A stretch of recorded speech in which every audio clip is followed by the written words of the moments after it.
রাজ্য সরকারকে আমি একটি প্রস্তাব হয়তো রাখছি, কেন উনি একটি প্রস্তাব এই সমাজের জনগণকে ব্যাখ্যা দিয়েছেন, আর সেক্ষেত্রে কিছু জনগণ গ্রহণ করেছে আর কিছু জনগণ গ্রহণ করেনি।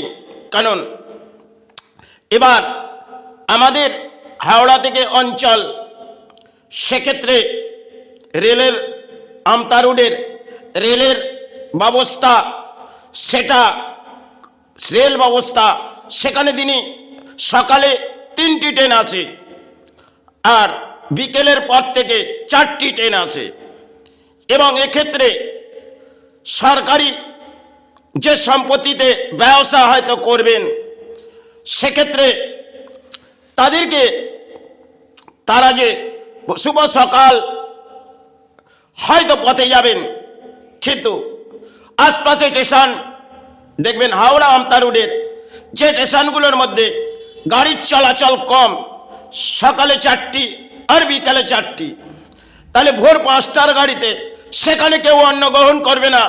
যদি একটা শিক্ষিত ছেলেকে ব্যাখ্যা দেওয়া হয় সরকার, সেক্ষেত্রে তিনি যে অন্নটা নিয়ে মাকে দিয়েই করাবে হয়তো, আর পরিবার না থাকলে মাই করবে, কিন্তু পেটের অন্নের জন্যে তিনি হয়তো মা তাকে সন্তানকে কিছু হলেও করণীয় কাজ করে দেবে।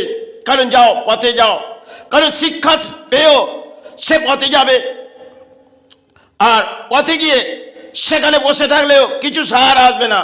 কারণ শুভ সকাল হলে সেখানে কেউ কারো অন্ন গ্রহণ করবে না, ভোরের ট্রেন নিজে নিজের কর্মস্থানে যাবে। আর সেক্ষেত্রে আজকে সরকার একটি ব্যাখ্যা অসাধারণ হয়তো সবাই ক্ষেত্রে গড়িয়ে দিয়েছেন, কিন্তু এই সমাজের দুটি মানুষ যারা হিন্দু আর মুসলমান, তারা নীরব হয়ে দেখছেন। কারণ সরকার ব্যাখ্যা করেছে, বাহ, অসাধারণ ব্যাখ্যা তিনি করেছেন বটে, কিন্তু এই রাজ্যের মাঝে করেছে, তাহলে এই রাজ্যের মাঝে তিনি করেছেন আর সেটা আপনারা গ্রহণ করেছেন, কিন্তু এতে দুরবস্থা, সেটা এই দায়বদ্ধতা সমাজের কোথায় এসেছে। দেখবেন কিছু কিছু মায়ের, তারা হয়তো পিতা কেউ অর্থর সঞ্চয় করে পারিশ্রমিক করে রেখে গেছেন, এবং মাতা আছে আর সন্তান আছে ঘর পরিবারে, তাহলে মাতা কি করলেন, সন্তানকে যেটুকুন অর্থ ছিলেন পিতা রেখে গেলেন, আর সেই অর্থ তিনি একটি চাকরি যখন শিক্ষা অর্জন করে ফেলেছে, তাহলে একটি চাকরি ব্যবস্থার জন্যে সেক্ষেত্রে সেটাকে একটা দানের মাঝে তুলে দিয়েছেন, আর সেই দান তো ফিরে আসেনি। আজকে ব্যাকফুটে সরকার হয়তো ব্যাখ্যা করছেন বটে অসাধারণ, কিন্তু যার ঘরের অর্থ যায় তিনি বুঝতে পারে, যে সমাজের মানুষই হোক না কেন। আজকে শিক্ষিত সমাজকে যে ব্যাখ্যা আমাদের রাজ্যের সরকার ব্যাখ্যা দিলেন বলে, কেন তিনি তো বহু বই লিখেছেন, আর এই বইটি তিনি যে আবির্ভাব করে যাচ্ছেন বাংলার মাঝে, এটাও এক অংশের খেলা তিনি খেলছেন বটে রাজনীতির মাঝে। কিন্তু শিক্ষিত ছেলেগুলো তারা তো না মরতে পারবে না বাঁচতে পারবে, কেন পিতা যদি বৃদ্ধ হয়ে যায়, দেখবেন বহু ঘরের পিতা বৃদ্ধ হয়ে গেছে, তাহলে সন্তানের জন্য কিছু রেখেছে, সন্তান যাতে কিছু হলে কর্মস্থান করে, আর কিছু যদি চাকরি পায়, তাহলে সেই অর্থ যদি চাকরি পাওয়ার জন্যে সন্তানের পেছনে বিলিং করতে হয়, পিতা সেটা করে দেয়। আর সেই করার বসতিতে দেখবেন পিতা চোখের জল গড়িয়ে যাচ্ছেন, কারণ সন্তান তো চাকরি পেলেন না, আর পিতা অসহায় হয়ে পড়লেন। এক্ষেত্রে পিতাও হয়তো কারণেই মাতা সন্তানের জন্য কিছু অর্থ পিতা রেখে গেলেন, তাহলে মাতা সেই অর্থ সন্তানকে দিলেন, আর সে অর্থ সন্তানের বিলিং হয়ে গেলেন। মাতা চোখের জল মুছতে লাগলেন, সাল কেটে গেলেন, কিন্তু ঘরে অন্ন নেই, ঘরে কোনো অন্ন নেই, তাহলে সন্তান হয়তো 2-4 দিন উপবাস করে কাটিয়ে দেবে, কিন্তু মাতার তো অন্ন চাই।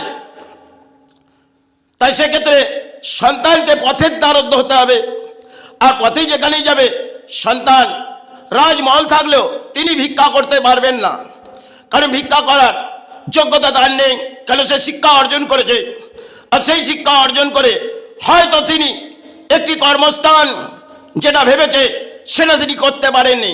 কারণ একটি শিক্ষা অর্জন করে যদি সে একটি চাকরি না পায়, তাহলে এই সমাজের দুর্ভাগ্য। কারণ দেখবেন বহু মানুষ এই বাংলার মাঝে যারা চাকরির পেছনে অর্থ ব্যয় করেছে, অর্থ কোথাকার না মাতা পিতা কেউ না কেউ তার সন্তানের জন্যে অর্থ ব্যয় করে দিয়েছে, সেই অর্থ কোথায় চলে গেছে তা হয়তো তার কিনারা নেই। কারণ যে ক্ষেত্রে একটি চিককণ্ড গজিয়ে গেল তারও অর্থ কোনো কিনারা নেই বাংলায়।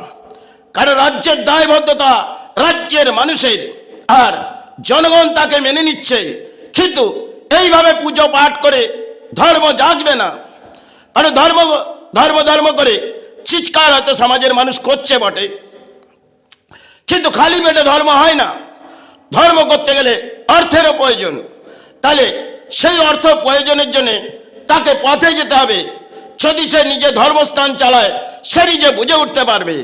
আজকে নেতা নেত্রীরা তারা উৎপাত হয়ে পড়েছে এক একটা ধর্মস্থান, কিন্তু ধর্মস্থান যেতে গেলে তাতেও অর্থের প্রয়োজন হয়। আর যে ক্ষেত্রে সরকার যে ব্যাখ্যাটি দিয়েছেন বটে, কারণ পথে গিয়ে কিছু ঘুগনি বিক্রয় করো, আরে অসাধারণ ব্যাখ্যা। তিনি যে ব্যাখ্যাটাই বলছে, আজকে যার হয়তো সন্তান নেই, যেসব মাতার সন্তান হয় না তারা কি বুঝবে, আর যেসব পিতার দেখবেন বৃদ্ধ হলে তারা চোখের জল গড়িয়ে যায়। কারণ কে অগ্নি দেবে? পিতা এবং মাতা যখন মারা যাবে তাহলে অগ্নি দেবার লোক কেউ নেই ওই ঘরে। তাহলে বৃদ্ধকালে তার শিক্ষা অর্জন হওয়া দরকার, সে সন্তান না হলে তার দুরবস্থা কি হয়। তাই এই রাজ্যের পরিস্থিতিতে হয়তো পুজো পাঠ করে ধর্ম তো জাগবে না, রাত পুইলি হয়তো মহা সরস্বতীর আবির্ভাব, কিন্তু সেই আবির্ভাবের মাঝে কিছু তুলে দিয়ে যাচ্ছি। হয়তো আজ আছি কাল নাও থাকতে পারি। কারণ এই রাজ্যের যে পরিস্থিতি, তাদের দায়বদ্ধতা রাজ্যের সরকারের, আর সরকার সেটাকে যে ব্যাকফুটে ব্যাখ্যা দিচ্ছেন অসাধারণ। বাহ, এ অসাধারণ ব্যাখ্যা সমাজের শিক্ষিত সমাজ যারা আজকে এই সমাজে জেগে উঠছে। কারণ হয়তো ফুলের মাঝে রাজনীতি, দুটি ফুলের মাঝেই রাজনীতি, আর সেই রাজনীতির ম্যাচ খেলতে গিয়ে সেক্ষেত্রে নিরুপায় হয়ে এই সরকারের দায়বদ্ধতা হয়তো সমাজের মানুষ, কারণ সরকার যে ব্যাখ্যাটি করছে বলে, কারণ সেক্ষেত্রে সমাজ গ্রহণ করছে। কিন্তু করোনাকালে আমি পথে বসেছি, 3 বছর পথে বসে কাটিয়েছি। সেক্ষেত্রে আমি জানি একটা ধর্মস্থান থেকে যখন অন্ন না আসে, 5 পাত্রী পানির অন্নের না হার হয়, তাহলে আমি পিতা হয়ে আমাকে পথে যেতে হবে।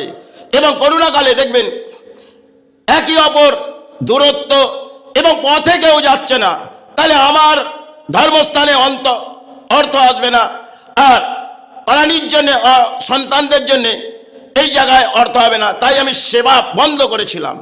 এটা আজকে বিচারে আমি মায়ের চরণে ছাড়লাম।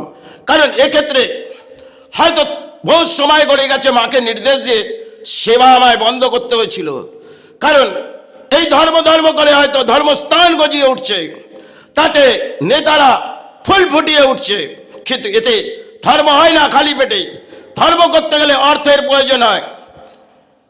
কারণ তিনি স্বামী বিবেকানন্দ সে ব্যাখ্যা দিয়েছিলেন বটে, আজ সে ব্যাখ্যা সমাজ ফেলে দিয়েছেন। আর সুভাষচন্দ্র বোস যার অসাধারণ এই রাজ্যের মাঝে অবদান আছে, সেটা আজকে হারিয়ে গেছে। আজকে সমাজের মানুষ সে নেতা নেত্রীর চিন্তা ভাবনায় জর্জরিত হয়ে যাচ্ছে। কারণ এই রাজ্যের পরিস্থিতি, হয়তো কলির রাজ্যে একটি দণ্ড আমি পেয়েছি, কিন্তু সমাজের বহু মানুষ এই দণ্ডের মাঝে ভোগ করছে। কারণ এই নেতারা উৎপাত হয়ে পড়েছে, আর রাজ্যের অসাধারণ খেলা হয়তো কলির চলে এসেছে। কারণ সময়ের ক্ষেত্রে হয়তো রাজ্য কোথায় আজকে ভেঙে পড়েছে। কারণ এই অসাধারণ রাজ্যের রানী ব্যাখ্যা করছে, সমাজের জনগণ হয়তো গ্রহণ করতে পারে কিছু, কিন্তু শিক্ষাসেবী সমাজ তাদের চোখের জল গড়িয়ে আসছে। আর একটা সময় চিটফান্ডে বহু অর্থ চলে গেছে রাজ্য থেকে, সে অর্থ কোন সমুদ্রের মাঝে চলে গেছে তার কিনারা পাওয়া যায়নি, আর কোন জোয়ারে চলে গেছে। আবার একটি জোয়ার হয়তো এসেছিলেন, সেটা কিছু কর্ম চাকরি পাওয়ার জন্যে কিছু পিতা অর্থ দিলেন, কিছু মাতা অর্থ দিলেন, সে অর্থ বিলীন হলে রাজ্যের মাঝ থেকে। বাহ, অতি দুরবস্থা হয়তো রাজ্যের মাঝে চলছে, কারণ কলির একটি খেলা হয়তো রাজ্যের নেতারা খেলছেন বটে, কিন্তু এ খেলায় খামোশ থাকা যায় না। আর এইভাবে ধর্মে ধর্মে মা মা করে গুরু গুরু করে চিৎকার করে ধর্ম জাগে না। কারণ পূজা পাঠ আর জপ করে গুরু গুরু নামের মাঝে জপ করো আর তাতেই গুরু সিদ্ধ লাভ করবে। আরে এই যদি সমাজের দুর্ভাগ্য হয় তাহলে এইভাবে ধর্ম করা যায় না। ধর্ম করতে গেলে অর্থেরও প্রয়োজন হয়। আজকে নেতারা দান দিচ্ছে ধর্মস্থানে। আর দেবী দুর্গার আবির্ভাবে, কারণ করোনাকালে আমি 3 বছর সেটা অত্যন্ত দুরবস্থার মাঝে কাটিয়েছি, সেক্ষেত্রে আজ যে ব্যাখ্যাগুলো আমাদের রাজ্যের মাঝে ফুল ফুটে আসছে, সেক্ষেত্রে তার নির্ভয় হয়ে জবাব দিচ্ছি। জনগণ আমার ব্যাখ্যা গ্রহণ নাও করতে পারে, তাই যদি কিছু ভুল হয় আমার গুরু ক্ষমা করবে, মাতৃ ক্ষমা করবে, কারণ সমাজ থেকে আমি কোনো দান নিইনি। আর নমো না বেঁচে থাকা। জয় গুরু, জয় মাই।